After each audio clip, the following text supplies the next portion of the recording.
미국과 중국이 최근 발표한 주요 안보 문서에서 이전과 달리 한반도 비핵화를 목표로 언급하지 않으면서 그 배경에 관심이 쏠리고 있습니다. 최근 양국의 한반도 비핵화에 대한 의지와 태도에 변화를 반영하는 게 아니냐는 관측이 제기되고 있습니다.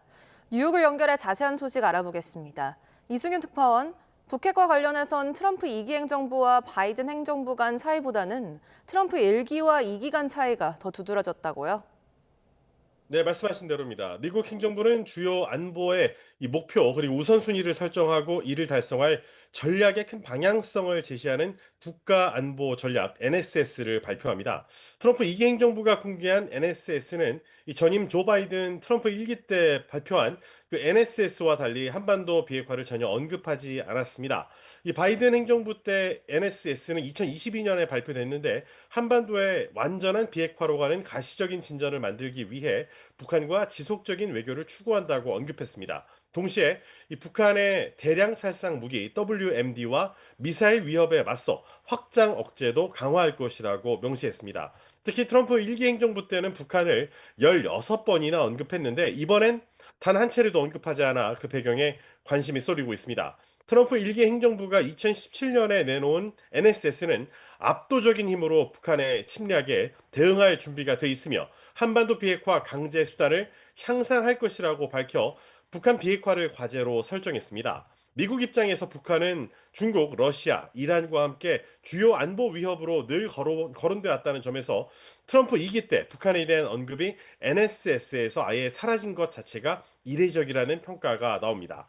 이를 들고 트럼프 2기 행정부에서 한반도 비핵화의 우선순위가 그만큼 낮아진 게 아니냐는 관측부터 북미 대화 재개에 대비해 북한을 자극하지 않으려는 외교적 유연성이라는 해석까지 나오고 있습니다. 이번 NSS에서 한반도 비핵화뿐만 아니라 이전 행정부들이 꾸준하게 목표로 언급해왔던 핵 비확산이라는 표현 자체가 사라진 것도 눈길을 끕니다.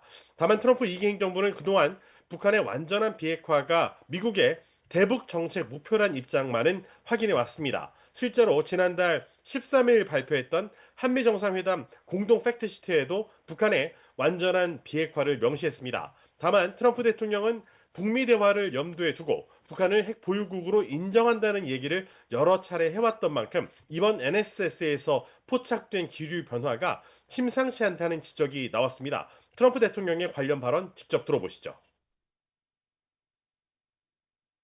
I think they are sort of a nuclear power. I mean, I know how many weapons they have. I know everything about them. And I've had a very good relationship with Kim Jong-un. When you say they have to be recognized as a nuclear power, well, they got a lot of nuclear weapons, I'll say that. 네, 그런데 공교롭게도 최근 중국이 발표한 백서에서도 한반도 비핵화를 지지한다는 문구가 생략됐다고요.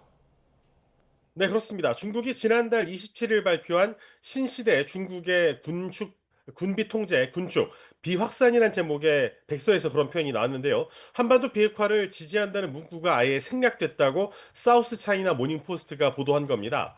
지난 2005년 9월에 발표한 백서에 있던 관련 국가들이 한반도 등에서 비핵지대를 설립한다는 주장을 지지한다는 문구가 사라졌는데 다른 중국의 성명과 정책 문서에서도 이런 한반도 비핵화 언급이 줄어들고 있습니다. 실제로 지난해 5월 서울에서 내놓은 한중일 정상회의 공동선언의 경우에 이전 정상회의에 거의 매번 포함됐던 한반도 비핵화가 목표라는 표현이 아예 담기지 않았는데 이는 중국이 반대했기 때문이라는 보도가 나왔습니다. 또 시진핑 중국 국가 주석과 김정은 북한 국무위원장이 지난 2018년에서 2019년 5차례 회담했을 때는 들어갔던 비핵화 언급이 지난 9월 만남에서는 빠졌습니다. 이를 두고 중국이 미국과 협력보다는 전략적인 이 경쟁을 우선시함에 따라 북핵 불용 입장을 바꿔 북한을 핵무장 국가로 암묵적으로 용인해 미국을 견제하려는 게 아니냐는 평가가 나오고 있습니다.